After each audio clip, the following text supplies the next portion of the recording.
వాడే చెప్తుండే 30 మంది వచ్చారని.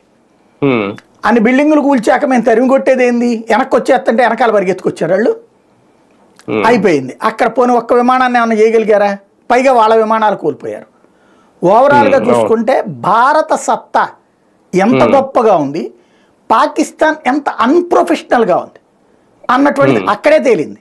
సరే పోనీ అదైపోయాక భారత్ ని దెబ్బతీయడం ఏంటో చూపెడదామని చెప్పేసి చైనా వాడి దగ్గర కొన్న మిస్సైళ్ళు, అమెరికా వాడి దగ్గర కొన్న మిస్సైళ్ళు అవన్నీ పట్టుకొచ్చి మన మీద వదిలారు.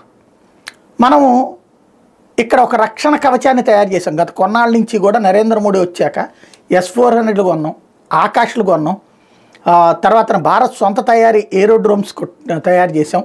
అట్లాగే ఇజ్రాయెల్ దగ్గర నుంచి తెచ్చినవి పెట్టాం. ఇవన్నీ 3 లేయర్స్గా పెట్టాం.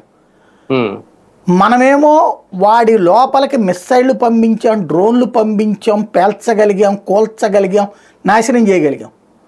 వాడు ఒక్క దాని మీదకి రాలేకపోయాడు. ఓన్లీ జమ్మూ కాశ్మీర్లో ఒక చోట ఎక్కడో సమ్ గ్యాప్ వచ్చింది, ఆ ప్రదేశంలో పేలింది. అది కూడా ఇంటర్నల్ శక్తులు అన్నటువంటి అనుమానం కూడా ఉంది. బట్ ఓవరాల్గా అయితే మన ఎయిర్ డిఫెన్స్ సిస్టమ్స్ చాలా యాక్టివ్గా ఉన్నాయి. వాడు వాడినన్ని మిస్సైళ్ళు, వాడు వాడినన్ని డ్రోన్లు కనుక నిజంగా మన దేనం మీద పడితే, మన దేశంలో ఉన్నటువంటి రాష్ట్రాల మీద పడుంటే కొన్ని వేల మంది ప్రాణాలు కోల్పోయేవాళ్ళు, కొన్ని వేల కోట్ల రూపాయల ఆస్తి నష్టపోయేవాళ్ళు. కానీ ఆ మొత్తాన్ని కంట్రోల్ చేయగలిగింది భారతదేశం. పైగా దానికి ప్రతిగా దెబ్బకి దెబ్బ తీసింది.